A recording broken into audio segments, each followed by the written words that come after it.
Can you access it? Me? No, I know you can. Josh, click on the purple arrow and can you move it? Yeah. Holy shit. I thought that was Superpower. I thought that was my superpower. Welcome to an all-new episode of Work in Progress with John Lane and Will Barfield. This podcast explores leadership traits under stress with a special guest each week. We use a simple and accurate OAD assessment to identify key personality traits or superpowers, as well as the shadow side, kryptonite traits that appear when we're under stress. As always, we'll have some pod banter, shameless plugging, and we'll even let our guests talk for a bit. Of course, no humble brags. Welcome to the show. Welcome everybody to a brand new episode of Start the Recording. Welcome to the podcast. That is going to come back up later for It sure. should. Will, how's your week? Oh, it's been lovely. Thank you. Oh, well, It's that just seems- the weather's been great. the weather has been great. Yeah. I went for a walk in downtown Raleigh this afternoon. Had to go to the bank. Super nice out. Okay, It is. Pastor, you ready? Yes, I'm ready for banter. Let's Couple go. of things. Uh-huh. Nice things. So we now have our guest for our LinkedIn Live podcast on October 26th. It is the one and only Lindsay. Oh my God, I just forgot her last name. How's she? Lindsay Boggs. Lindsay Boggs. What am I? Hmm? It's Boggs, Will. I know that. Lindsay Boggs. So we did the pod prep today. She agreed to do it live. And then I said, great. Now I just have to learn how to do a LinkedIn Live podcast. So I You'll figure put it a out by post then. out to the world and said, hey, who can help me? Anyway, I think that's pretty much me, which is getting somebody to agree to do something. And then I have to learn how to do the thing. So here we go. Nothing like a deadline. Second thing is our very good friends. Let me show you. I'm going to put them on tonight. Right here. See it? Da-da-da. Yes, the logo. They contacted me. Again, me, not us, just to be clear. Just you. And they asked, would I put on a webinar as part of their customer service added value program. So I'm doing that. I'm going to reprise the RM Sherm CE program that we did, but instead of being 2 hours, I got to figure out how to get 2 hours down to about 25 minutes. You can do Josh, that. we'll get to you. Don't worry. What do you got, Will? I said you can do that. I got. Yeah. Easy. I can't think of a thing you said you're going to do that you haven't figured out how to do in time. Oh, there you go. Thank Like you told me a long time ago, if I'm just one slide ahead of you as a presenter, I can pretend to be an SME. I love it. And the last thing is, I was shocked to learn that our guests can control my purple arrow. Do not like. Yeah.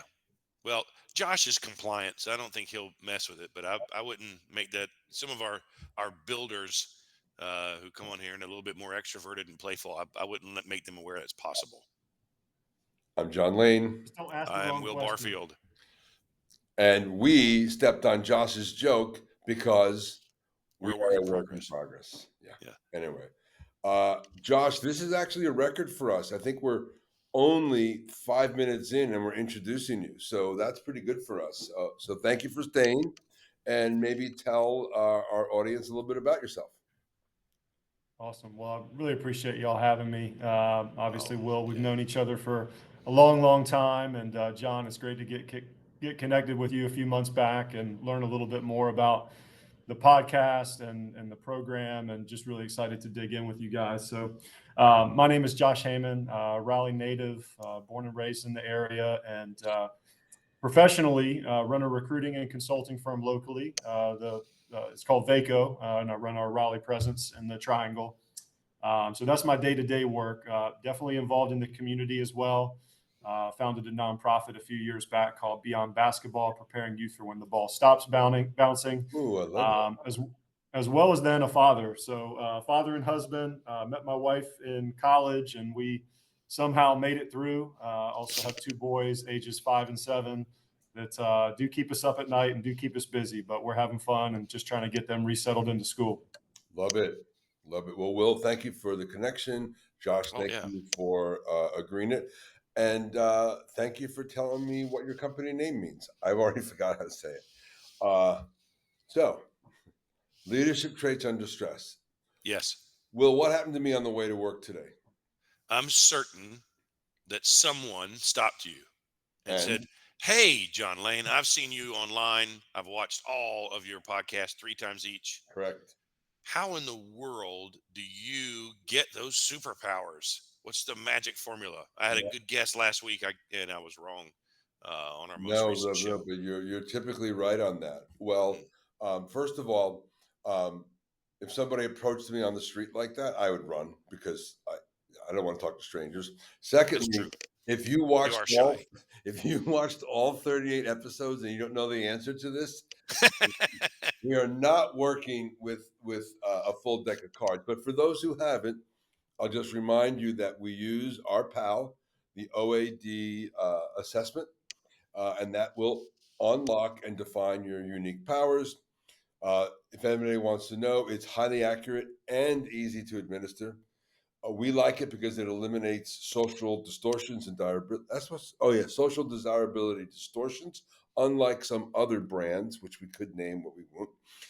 And then it's built to the leading international psychology institutions and rating agencies. So they voluntarily have built their assessment to all those published standards, which means you and our whole work in progress diaspora can trust the data that comes out. Right? Then let's talk a little bit about the OAD leadership matrix. This is how we really get into the pod. Will is going to run this. Will, what am I? You are a socially oriented generalist in the builder quadrant, upper right, and you are a negotiator. And you are. I'm a technically oriented generalist. So I'm in the upper left quadrant. I'm an architect, and I happen to be a developer. And And I Josh, heard yes, that my friend and business colleague, Mr. Haymond, also is a technically oriented generalist. He lands in that architect square with me, and we're both blue developers. correct. Really nicely done. So, what the hell does that mean? Will? So the secret question number one, Josh, is how does it feel to take the assessment and have yourself compressed into a two-dimensional table here? Well, I will tell you that at Vaco we have a different test, and John, I think we even talked about that a little bit. That we use the disc and have, and I think you shared some of the shortcomings of the disc I did. in previous conversations, which is great. It was great feedback. I passed along to our HR group, by the way. But I have been compressed into a graph before, and it is a little bit awkward, because I think you have a tendency to try to think about, rather than is this what I am, you're looking at the other 3 quadrants or the other pieces of the graph, and you're trying to figure out ways where you're something else other than where you fall, when ultimately you don't fall anywhere else when you try to reflect on what the bullets are on some of those things that pop up. So it's fine. It's a great exercise, and honestly, like as we talked about before preparing for the show, it is spot on. It did feel like there was really nothing that I could defend that came up as a superpower or kryptonite from the architect developer. That's a great answer. And we always appreciate talking to folks who have experience with other assessments. And, we kid a little bit about the competitive thing, but frankly, most companies don't use anything. And so there's plenty of us, plenty of companies around that we can work with. And we're glad that you work with something because it's very powerful and helpful. So let's break you down a little bit. What does this mean? So we always talk about our relative traits: AEPD, assertiveness, extroversion, patience, and detail orientation. And then we plot them on this little grid here. Anything more to the right is dominant. Anything more to the left is subordinate. Most of the time, there's always some nuance in there. So we look at Josh's traits. His primary trait is assertiveness. I think we all felt that when he answered that question. His second most dominant trait is detail orientation. I think we all felt that when he answered that question, so super great. He will tell you that he is not super extroverted. That's understandable. And he'll also tell you that he operates with a good deal of patience and is actually comfortable with change and the pressure that comes with them. So that is what we call a architect developer. So super glad that it fits. And let's see what it means for the pod. Will. So when we get to this slide, Josh, what we're talking about here are the generic readouts that are going to, be provided to anyone who lands in this architect developer. So I got exactly the same ones as you here. So of these, is there one that stands out that's like, oh, that's me, or others have told you is very much a part of your personality? Is there one of those you'd like to kind of click on a little bit? Yeah, I think driving is a really standout for me. Both personally, how I drive myself, first and foremost, and then how that tends to rub off on those that work really closely with me and my expectations of them. And we'll talk about, I'm sure, probably how that can somehow turn into a bit of kryptonite, to others who maybe don't know me or haven't worked with me as long or what have you. But I would say that's definitely one to key in on. And then as we switch to the other side and we look at the kryptonite, right, which is quote Dr. Sarah Glover,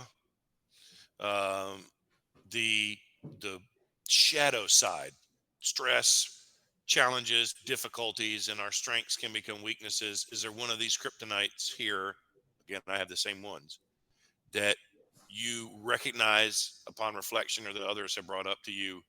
Maybe Van Amy, when he's complaining about the way you run the business. Yeah, I definitely think there are those moments where, I'm surprised, honestly, that patience is part of what came out, because I think if you ask my team what, you laid all these out, like they would definitely not consider me patient. I think I'm patient to an extent, but when you're coaching the same thing over and over again and expectation has been set, I can definitely come across as impatient, I'm sure, and too driving. And so I think that's one to call out for sure. I like that. And I'll just point out, sorry, Will. No, it's just that the bullet above that too. I mean, those two things can end up depending on Absolutely. how your delivery happens when you're in that impatient moment. That's where that Mhm. shines. That's Yeah, John. under stress. Yeah. No, I was just like saying that that's why we call them superpowers and kryptonite. A thing that can compel you to success also has another side to it. And under stress, which is why we're all here, to identify them and then recognize those kryptonite behaviors and try to avoid them, which most of us can't always do. But the trick to that is being self-aware, and that's what we try to show folks on the podcast. Well, and if you remember, and it's been a while, I think, Josh, since you took the assessment, but it's two web pages, right, with about 55, 60 adjectives a page. The first prompt is, which adjectives best describe you? And that's kind of like, who is Josh at rest? Mm. And then the next page is, who do you feel like you have to be professionally? Mhm. And then that's when your adjective selection is different. And so that the resting Josh, in a normal setting, not looking at the numbers, in a business like staffing, which is so numbers driven, may be a really patient person with certain aspects of things. But when the heat's on, you and I don't have that ability to be super patient when every single week we're tracking hours. Yeah. Yeah. And I think that's a great point, because for me, my natural inclination is very impatient, losing focus with somebody very quickly. But I try not to pass that along in how I'm communicating with others, because I do, even though I might be feeling that way, I might try to internalize as much of that as possible, because if it does come out without being filtered, we'd be in a bad spot. It can be. So superpowers, we're on this slide. This is where you know, put virtual pen to paper and made some notes and fed them back to John when you examined the readouts of superpowers. You put some thought into this. Walk us through these bullets. Why did you note these things in particular on the superpower side? Absolutely. Yeah. So, I mean, I think the first bullet for me, um, self-confidence comes with, experience and routine and really trying to, continue to get better at what I'm doing. And, you know, I put myself into my work. And I think anybody that works with me knows that I'm committed to being the best that I can. And I think because of that, just the longer that you do something, the more confident that you are. So absolutely self-confident in, my abilities, professionally, as well as, applying myself in other areas in the community or what have you. So I think it's in those areas where I've chosen to apply my time where, that's where, you continue to progress, you continue to get better, you learn consistently.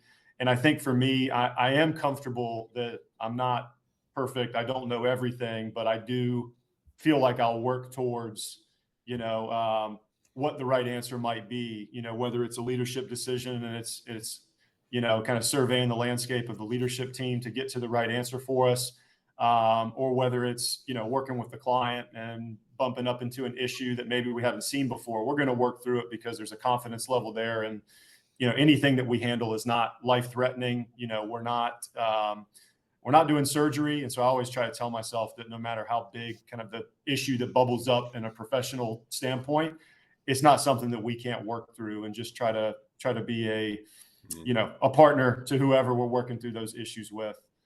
I think, the one of the only things that came out for me that was, I think, a little bit interesting in this was, I am extremely detailed. And so the idea that I'm a detailed delegator, I think is true when I was really kind of digging into the feedback, because I'm very detailed. I'm not one that just, expects others to do those things for me.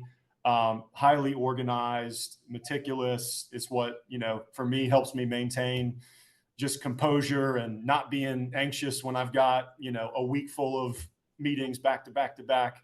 And so I do think, though, that when I've compartmentalized something as delegatable and I've got my arms around the detail behind it, I do try to delegate those moments, and I do try to find those opportunities for others to, to jump in and progress their experience and what have you. So that was one where at first I was like, I kind of challenged it, but then digging into it a little bit, it's true. I will try to delegate something, not because I don't like the details, but because I know once I've got my arms around it and it's replicatable, it's followable. Okay, that's when I'm going to try to find a way where someone else can help me with it.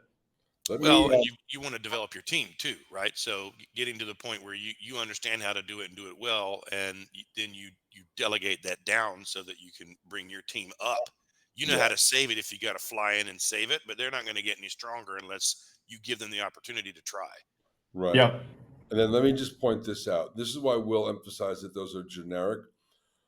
Your A and your D are very close. So your A over your D is what makes you a generalist. Often with with the developer, everything is pulled to the left just a click or two, and you see this D going down. So A is definitely greater than D. You are a generalist. Generalists do um, are more inclined to delegate than others because generalists care that work gets done. Specialists tend to care how work gets done.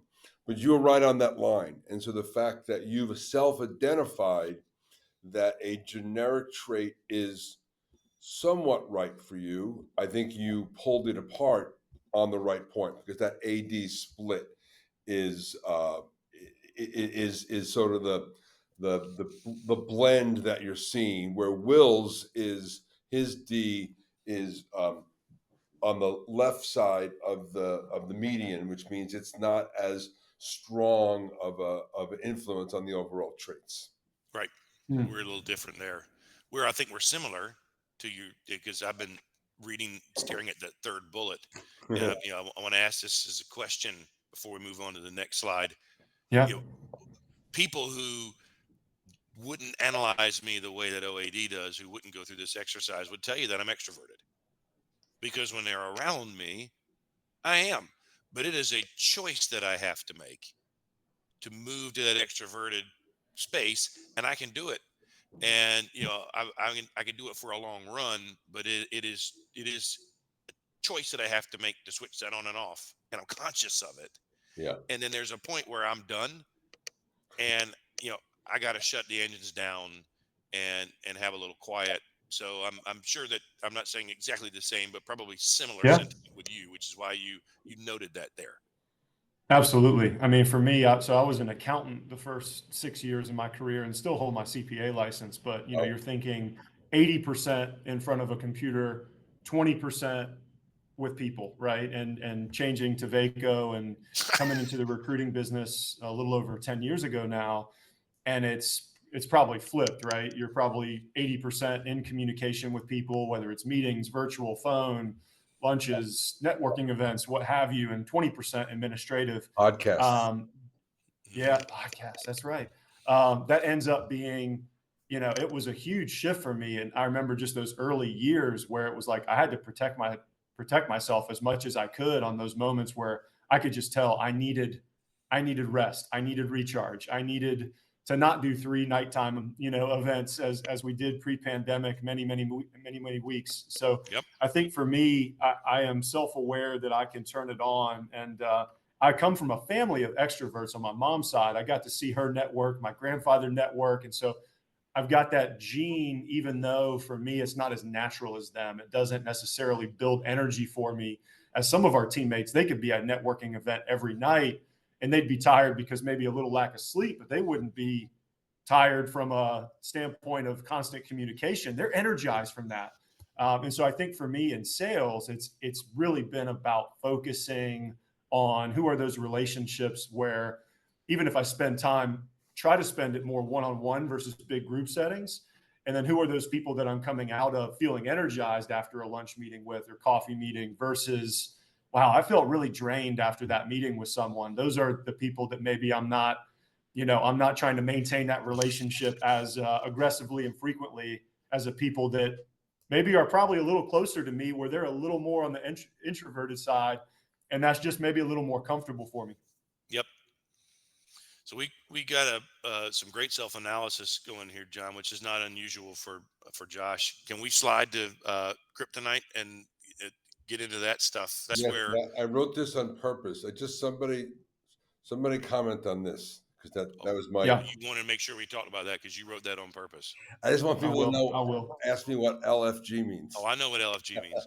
Okay, moving on. I don't know if that's two of the 3 words associated with that are podcast appropriate. Yes. But the baloney there in the middle, Lonely. questionable, but love it. And here we go. You pick these 3 things. Kryptonite's really where we get vulnerable and admit weaknesses and mistakes and areas of improvement. Talk about these. Mm.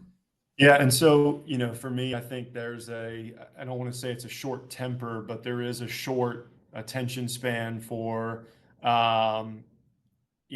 people who aren't doing what we need them to do, right? Whether it's teammates, whether it's clients not getting back with us as we plan, whatever the case may be, I do have a tendency to naturally shut down when I've put someone in a box that is when I've needed you to jump, you haven't jumped the way I needed you to. And so, and that for me, what I've noticed is like, especially as it relates to people that we hire or have hired over the years, I've got to be really careful stopping wanting to develop somebody where they've fallen short. Right. And I think as a leader, that is my kryptonite, where if someone has fallen short, I've had to repeat the feedback, I'm seeing the same things over and over again. I'm kind of telling myself mentally, is this someone I want to invest my time with?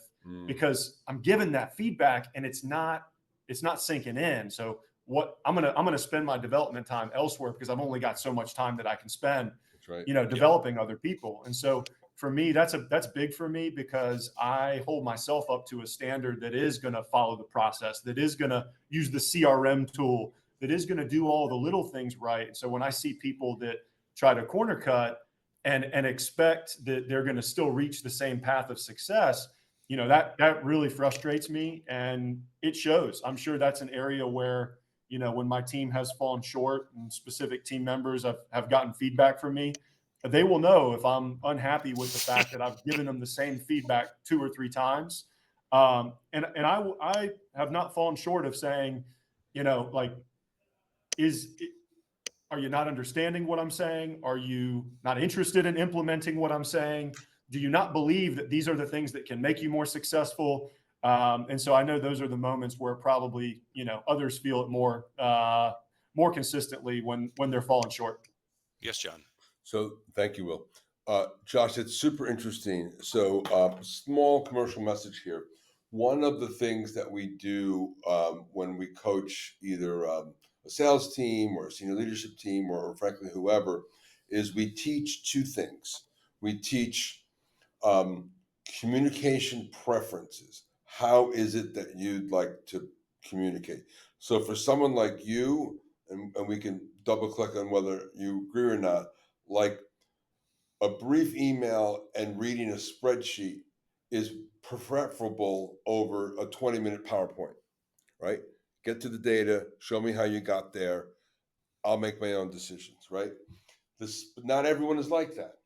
The second thing we teach is how how you like to consume information. So it's how you present to the world and how you like stuff coming back in. And then we go around the leadership style, the leadership matrix, and we show, like, if you're an upper right talking to a upper left, let's say, maybe don't make them sit through a 30-minute presentation as the first entree into a topic. Maybe send a spreadsheet, some data, some other facts, bullets, and say, hey, in tomorrow's meeting, we're going to cover this stuff, and I'm going to give you the dog and pony show, but I wanted you to see in advance why I'm putting this on the table. So people on that technical side, they're never going to love PowerPoint, fact. But if you communicate and meet them with where they are, they might tolerate your PowerPoint because the data you sent them was interested. So so I bring that up to you to say, I wonder how these people on your team who are falling short, if you are aware of how they communicate or consume information, and perhaps you're not getting through to them just because of the way they take input. I don't know. It's a thought. So anyway, Yeah. back to our regularly scheduled podcast. Yeah, no, that's great. I will say that, one of the things that also popped up as a kryptonite moment was just coming off as insensitive or aloof. And I think that also can be the case because of that hard driving mentality. That sense of urgency from a business standpoint does keep me from always, I'm sure, appearing to be approachable and what have you. I remember when I came into Vaco and I came into this business, it was like, you do not talk in the bullpen unless you're on the phone with the client, right? And that was kind of how I came up in a sales organization. Was we like each other, but we're not going to do chit chat, small talk, and all those things. And as I've moved into more leadership within our team, I think just trying to lower the barrier to say, be vulnerable, share stories. Okay, when we had a tough day at the house with the kids, share those moments. Yeah. And really, really try to make sure that people know that I am a human. Otherwise, you might not see that. All my team might hear me on the phone with clients all day long, having conversations that are wide ranging, but they're not necessarily getting that same 30-minute time that I'm giving my client. Right. And so I think that's a dynamic that I've been told over the years too. Hey, you should join us, over here for lunch instead of eat at your desk from time to time, whatever it might be. Just making sure that I'm more accessible with non-work topics, because I'm always accessible when it's about business. Sure. But how can I just share a little bit more about myself that makes other people share more about themselves as well? Yeah, I mean, like you said in that bullet, bring the person and the personnel, because you and I, in where we fall, I hear a lot of feedback about I'm intense. You are very intense. There's an intensity with you with the way you communicate, Yeah. and it's not like I perceive that. I'm just being me. But particularly when you and I are in an instruction mode, and we're like, all right, that intensity comes out. And now that my kids are older, and they're bringing kids around, or you know interested parties around, I'm hearing feedback from my kids like they thought you were really intense, and I'm like, Yeah. I thought I was relaxed, and they're like, Yeah. no. um Will, I was scared of you the first 24 episodes. I, well, you be prepared to get scared again. You don't even know what's coming. I never know. um Things that we would like to know what's coming though from you, Josh, would be what you learned from this exercise. You took the assessment. You're no stranger to assessments. You've got one that you utilize at Vaco, which is a great one. You've been through this exercise now. You went through the pre-show prep with John. You've now opened up to us on this program. Mm. What did the analysis of the OAD readout, superpowers and kryptonite, do to help you with thinking about your professional life and other aspects of your leadership responsibilities, across the spectrum that you can apply these, learnings to? Yeah, I think if somebody asked me what my best traits were, and use sense of urgency as an example, I think it's important that we realize that what might be a success driver for us Mm.